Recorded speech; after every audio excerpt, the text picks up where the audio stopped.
mau kuat dalam hidup, ini yang paling sulit. Firman. Dan mulai gali di dalam. Kita seringkali jadi pembohong dalam gereja. Saya akan buka rahasia firman Tuhan. Semoga Bapak Ibu bisa terima. Filipi 4 ayat 12. Filipi 4.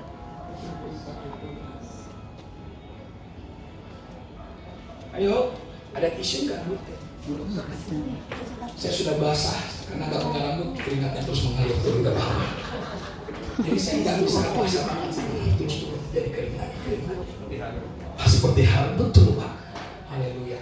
Mari kita baca sama-sama Filipi 4 ayat 12, 2, 3.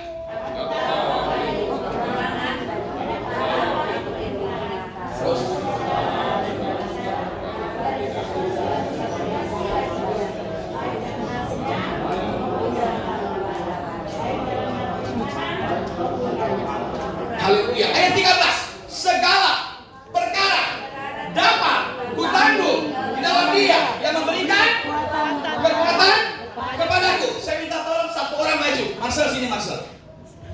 Sini. Ini yang bawa mobil, jadi dia yang saya suruh, daripada nanti hamba Tuhan nanti bahaya, nanti saya di blacklist sama lain. Perhatikan. Dia bilang segala perkara dapat kutanggung.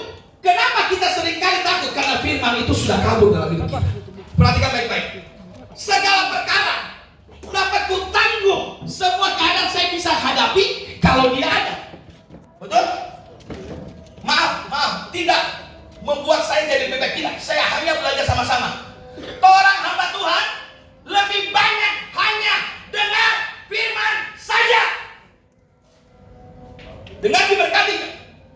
Diberkati. Tapi itu bukan bagian terbaik, kata Yesus. Marta dengar firman enggak waktu Yesus sedang ajar Maria? Dengar. Tapi Maria duduk, dia renungkan.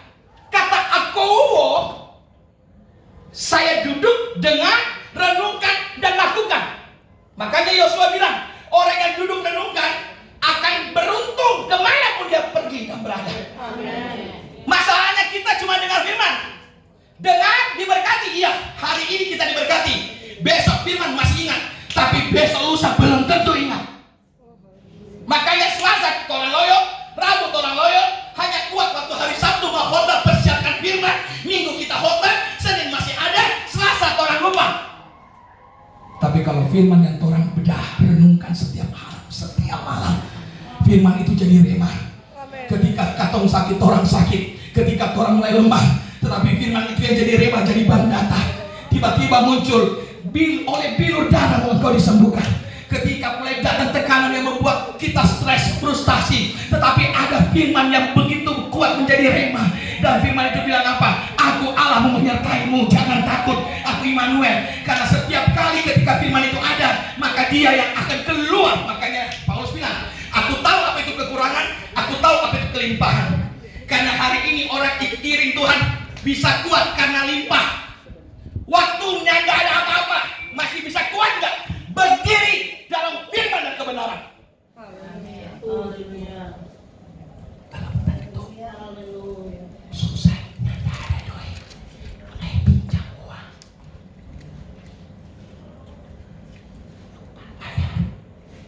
Lupa bayar.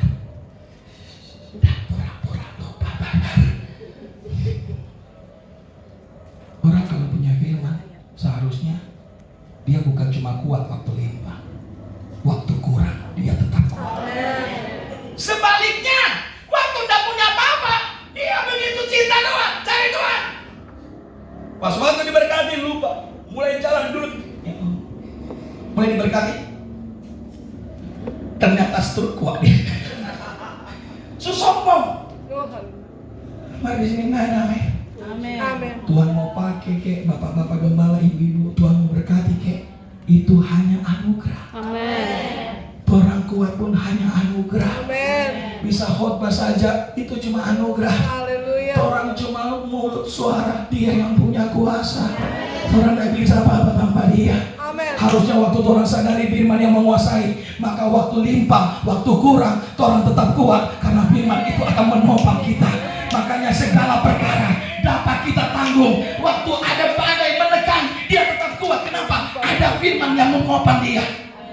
Saya berdoa supaya firman itu akan tetap ada di kita.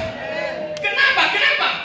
Karena firman yang kita baca bukan cuma membangkitkan imanmu, bukan cuma memulihkan jiwamu, dia memberikan sebuah harapan. Amin. Kenapa penting harapan? Haleluya. Ayat terakhir Yeremia 29 ayat 11. Amin. Jangan dulu pergi kamu. Pinjam ya. Ini harapan. Bilang ini harapan. Baca Yeremia 29 ayat 11 dulu. Ayo 2, 3. Segala sebab aku ingin mengetahui rancangan-rancangan yang ada Padamu. apa? Mengenai kamu. Bilang mengenai Torah. Tuhan tahu nggak Torah hadapan ke depan apa? Tuhan tahu nggak apa yang Torah akan hadapi? Tahu. Tuhan tahu nggak masa depan kita seperti apa? Amin. Dia tahu nggak halangan apa yang akan datang? Dia tahu. Amin. Tapi dia berikan, kenapa ayat ini muncul?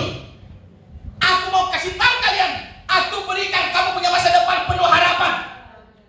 Kenapa harus harapan? Bukan yang lain. Harapan itu dalam bahasa Ibrani memakai kata tikva. Tikva itu apa? Puji Tuhan saya suka belajar. Hari ini saya belajar Bible ada 8 metode, 8 bahasa. Saya belajar karena saya tiba-tiba Tuhan buka. Wih, ini kaya sekali nih firman. Semakin dibedah semakin saya rasa kurang. Semakin saya tahu semakin saya rasa kurang. Ini firman kok hidup sekali, bicara tentang kebaikannya, bicara Torah ini nggak ada apa-apa. Ketika saya cari rasa kata harapan tikva. Tikva ini seperti tali atau kabel. Pegang baik-baik. Pegang baik-baik, awas robek. Perhatikan, ini kabel yang tersambung sama Tuhan. Orang bisa jatuh nggak? Hamba Tuhan bisa jatuh nggak? Banyak. Cuma ada ketahuan saja. Bikin dosa banyak nggak? Banyak. Cuma ada ketahuan saja. Amin. Waktu jatuh, bisa jatuh nggak? Bisa. Tapi selama tangan belum melepaskan harapan, dia adalah kabel yang tersambung sama Tuhan. Amin. Orang bisa jatuh berkali-kali, tapi selama masih ada harapan, orang akan mulai bangkit, orang mulai akan maju, orang akan mulai cari harapan itu. Kita akan mulai kejar, orang dihancurkan, tapi selama tangan belum melepaskan kabel pengharapan, maka orang akan terus berjalan cari Tuhan. Orang bisa mulai dihancurkan lagi, orang bisa sakit, orang bisa loyo, pegang kuat-kuat. Tapi selama masih ada harapan, orang akan terus jalan sampai kepada apa yang Tuhan mau, yaitu orang tinggal dan diam dalam kasih karunia Allah. Inilah harapan. Orang bisa hilang semua, tapi jangan pernah hilang pengharapan. Makanya dia bilang pengharapan seperti jangkar yang kuat, yang ditabirkan, yang dilakukan sampai ke belakang tabir. Bicara tentang kita bisa menghampiri Shekinah Allah tanpa perlu perantara, dan itu adalah harapan. Selama kita bisa masuk, selama itu kita punya harapan untuk membalikan keadaan kita. Haleluya. Mau kita memiliki harapan? Amin. Pendeta, kita anak solari, jangan menyerah. Kita sudah punya apa-apa, kita sudah meninggal, kita papa mama, saudara 3 sudah meninggal. Kita bukan pengusaha, hanya gembala.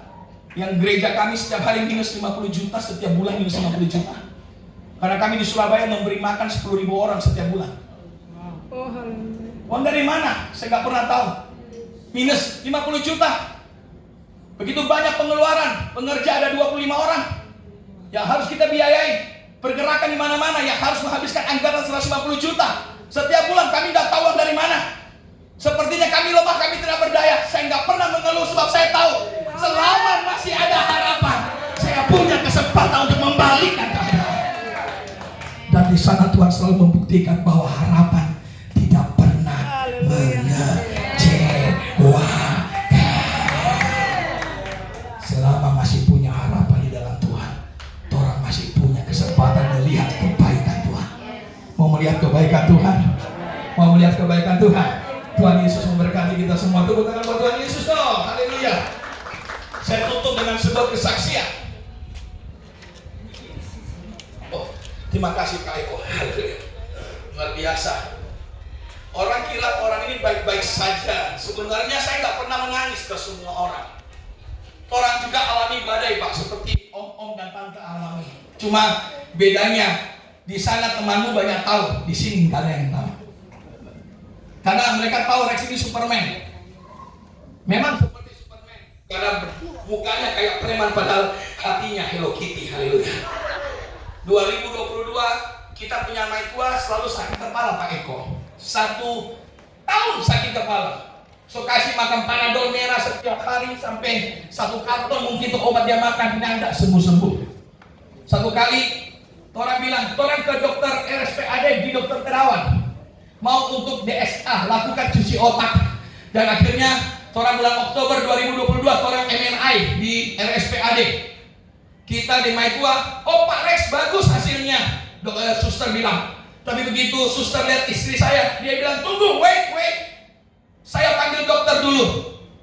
Dan akhirnya dokter datang dan dia bilang, maaf Pak Rex, istri Bapak kena tumor otak di batang otak dan besarnya sudah 4 cm lebih. Jenis ini cukup berbahaya karena kalau tidak ditangani segera bisa terjadi kematian dan minimal cacat. Maitua sok takut sekali, dia sok menangis. Kita pegang dia ke tangan, kita bilang, nyanda yang puji Tuhan. Kaget dokter. Kesempatan orang lihat orang Tuhan bekerja. Dia diam. Ada yang kena kanker, bilang puji Tuhan. Tiba-tiba istri bilang, yang kita nih mau operasi. Oke, puasa orang. Oke, orang pulang Surabaya, doa puasa. Setiap hari kita puasa, doa 6 jam tiap hari. 6 jam Pak, sedikit, kurang doa. Hasilnya puji Tuhan, tidak sembuh, tambah besar tumornya. Dari mana tambah besar? Tanggal 19 saya sedang berdoa, tiba-tiba muncul suara hati, protes sama Tuhan. Kenapa? Kan karena semua melayani Rex. Bukankah Tuhan sudah protes waktu Tuhan ada masalah? Tuhan doa Tuhan, kenapa? Mengapa? Saya belajar tidak pernah mengucapkan kata mengapa dan kenapa. Karena bagi saya kasih karunia-Nya sudah terlalu cukup. Tiba-tiba saya cuma bisa angkat tangan. Terima kasih buat semua kebaikan. Baru selesai doa, ada suara Penang, Malaysia. Saya kaget. Kita tak kaget. Ada telepon masuk pengusaha dari Jakarta. Pak Rex, saya dengar-dengar ibu kena tumor. Iya. Saya atur ke Penang ya, ke rumah sakit Island Hospital. Oke. Kita pergi cek, puji Tuhan. Kita diberangkatkan, berangkat waktu itu, puji Tuhan dia danai kami berangkat dan cek, kami kaget. Dicek di MRI, tumornya sudah membesar jadi 6 cm lebih dan harus segera dioperasi. Kalau tidak operasi, Januari dia mati, minimal cacat. Pak Pendeta harus operasi. Tanggal 23 hasilnya. Apa yang harus saya siapkan Pak? 90.000 ringgit, 350 juta plus 8 jam operasi. Jujur, kami gak punya uang. Waktu itu Natal, kami lakukan Natal, budget kami habis, dana kami tinggal 2 juta. Saya nggak berangkat 23 sampai tanggal 27, tapi 4 hari berserang istri saya mulainya mengalami kesakitan. Terlalu sakit, dia hantam kepalanya di tembok. Ya, sakit.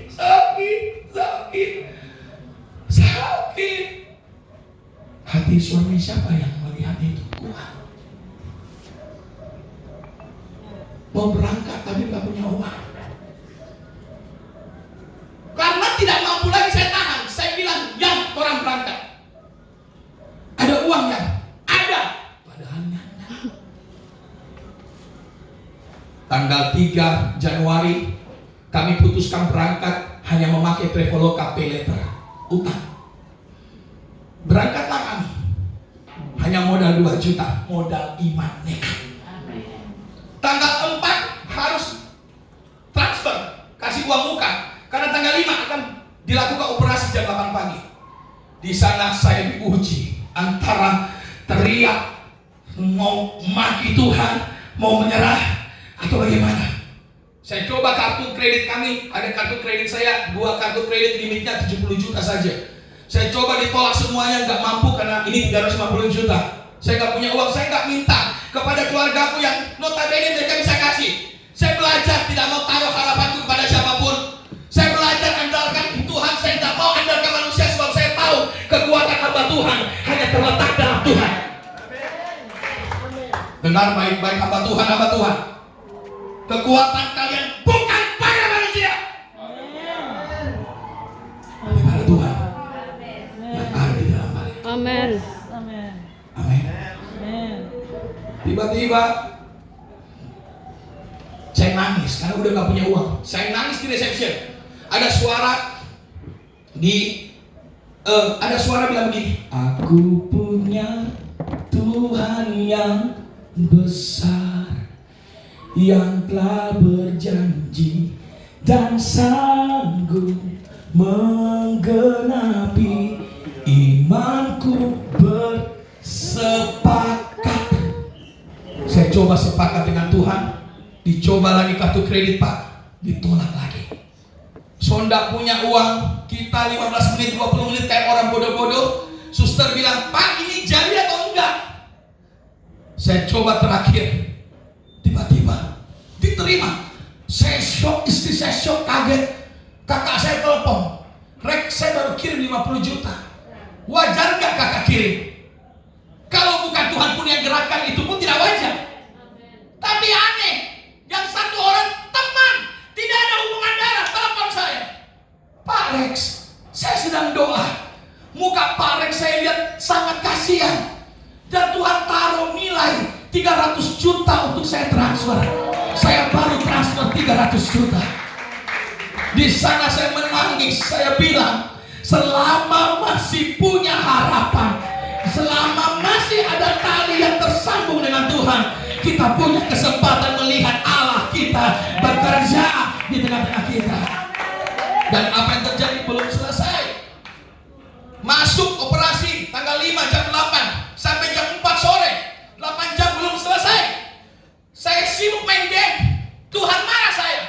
Untuk apa kita kirim Nana ke Penang kalau Nana cuma main game? Tiba-tiba kita di ruang tunggu ada 24 pasien yang dioperasi kanker tumor semua. 24 keluarganya tunggu di ruangan yang seperti ini. Saya mulai menyanyi, aku punya Tuhan yang, saya nyanyi setengah jam. Tiba-tiba ada satu ibu, hadirat Tuhan mulai turun. Pas, ibu dari Sidoarjo, Pak, Bapak Pendeta, iya, boleh doakan tanteku kanker ginjal, pijat, masuk di paru-paru. Oh boleh. Tiba-tiba kita doa, dia suami dan anaknya itu kepenuhan Roh Kudus, dilawat di ruangan. Roh Kudus mulai melawat tas, dan satu ruangan itu Muslim dilawat, menangis semuanya. Kita mulai panggil Ibu Haji ke sini, kita doakan. Kenapa? Suamiku kanker paru-paru, masuk jatuh. Tolong kita Pak. Oh di sana kita tolong sampai kita berdoa, sampai yang kasih GPD Maranatha di Medan tanahnya itu Allah kali. Ada yang kasih tanah, ada di dalam juga. So mulai hancur iman. Tiba-tiba hadirat Tuhan bas. Di sana mereka kepenuhan, satu ruangan mulai berbahasa Allah. Sampai 3 jam, tiba-tiba satu demi satu pasien keluar, 24 orang. Sampai hari ini tidak ada yang mati. Mulailah nomor saya dibagi ke seluruh Island Hospital. Karena Island Hospital 95% orang Indonesia. Istri sedang operasi, sudah 13 jam belum keluar. Saya dapat telepon, Pak Pendeta ya orang Indonesia, boleh doakan istri saya sedang operasi. Saya bolak-balik masuk ke kamar doakan orang, balik lagi ke ICU, saya pergi ke kamar lagi doakan orang, saya bolak-balik. Ternyata saya tahu alasan Tuhan kirim kami ke Penang. Tumor hanyalah sebuah loncatan. Tuhan buat rumah sakit menjadi rumah harapan, di mana Tuhan akan dipermuliakan. Dan dari sana tahu nggak, satu demi satu saya melihat mereka mulai terima Yesus. Satu keluarga terima Yesus, satu keluarga terima Yesus. Sampai hari ini yang kanker sembuh total. Tuhan buat mujizat luar biasa. Dan 15 jam istri belum keluar. Ya Allah, ya Rabbi. Sampai jam 12 malam. Saya dokter keluar. Pak, susah sekali. Tumornya mengeras. 17 dokter spesialis menangani dia. 2 kali dibius. Dan apa yang terjadi? Pak, cuma cacat atau mati. Saya bilang, tolak dalam nama Yesus. Di depan ICU, saya mulai bahasa roh. Saya udah gak peduli. Tidak ada yang kenal saya kok, gak peduli. Tiba-tiba satpam datang. Hey, you shut up. Saya marah banyak. You shut up. Saya sedang doa, jangan ganggu saya. DP preman muncul. Tiba-tiba mulai menyembah. Besoknya istriku baru yang harusnya 10 hari tidak ada cacat. 2 hari belum sembuh, masih ada sisa 2 cm. Kata dokter, Pak, tumor itu nggak bisa total hilang, tumor otak. Masih ada 2 cm dan mujizat. Dan Tuhan kerjakan mujizat terakhir, mujizat bayar. Pulang mesti bayar. Ternyata bukan 350 juta, harganya 450 juta. Tuhan tolong, Anda ada BPJS dan ada asuransi. Kita ke asuransi cuma BCA, Bank Sentral Allah. Amin. Tiba-tiba bayar kok, orang lebih banyak seperti begini. Markasir tinggal 1 karena jam makan siang. Kita nggak ada duit, Tuhan ini nggak ada duit 100 juta, Bang. Kalau kita waktu itu masih dekat sama Bu, kasih duit. Kita nggak pernah. Kakak kasih, enggak. Saya belajar andalkan Tuhan. Saya cuma bisa nangis, coba pura-pura pakai jurus pertama, pura-pura bayar. Gesek ditolak terus sampai akhirnya dompet muka busuk, tunggu lama sekali laki-laki sekerle. Dia sudah bilang gini, lama sekali orang muslim, lama sekali orang bayar. Dia pengen muka busuk karena kita semua juga kita ambil kursi, kita balas, kita duduk, lihat itu semua pasien.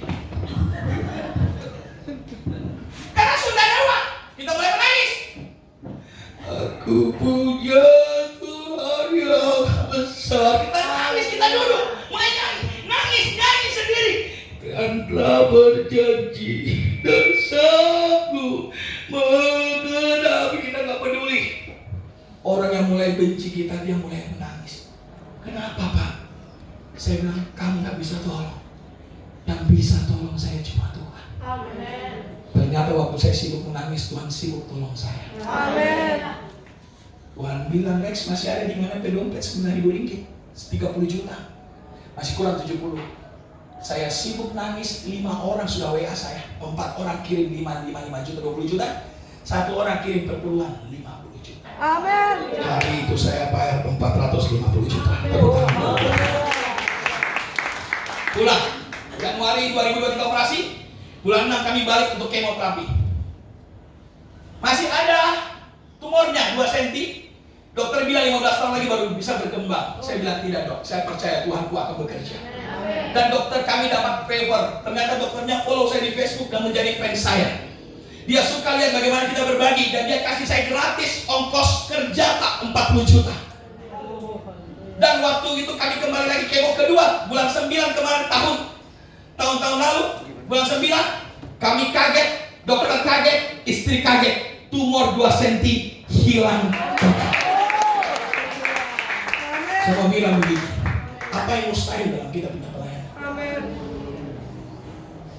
Kalau hidupmu benar-benar menghormati Tuhan, penuh sukacita dan hidup dalam firman, maka harapanmu tidak akan pernah. Mau melihat Tuhan bekerja? Kalau Tuhan bekerja